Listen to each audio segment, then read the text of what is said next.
قیامت کی ایک عجیب نشانی یہ ہوگی کہ لوگ ایک دوسرے کو خوشی خوشی زہر پلائیں گے۔ پینے والے کو بھی معلوم ہوگا اور پلانے والے کو بھی معلوم ہوگا، لیکن افسوس پھر بھی ان انسانوں کی محبت کا اظہار یہی زہر پلانا ہوگا۔ تو کسی نے امام علی سے پوچھا، یا علی وہ زہر کس قسم کا ہوگا؟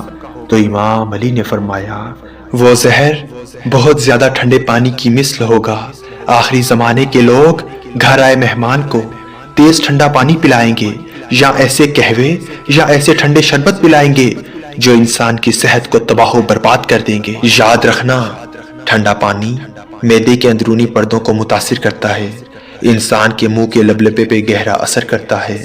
ٹھنڈا پانی انسان کی بڑی آنت کو نقصان پہنچاتا ہے، اور ٹھنڈا پانی انسان کے دل کی رگوں کو جوڑ دیتا ہے، اسے رفتہ رفتہ بند کرنا شروع کر دیتا ہے، اور یوں انسان دل کے امراض میں زیادہ سے زیادہ متاثر ہوں گے۔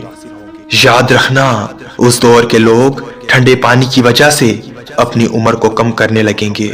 اس دور ان انسانوں کا یہ رواج ہوگا کہ وہ گھر آئے مہمان کو ٹھنڈا پانی پلائیں گے، اور یہی مہمان نوازی کی پہچان ہوگی۔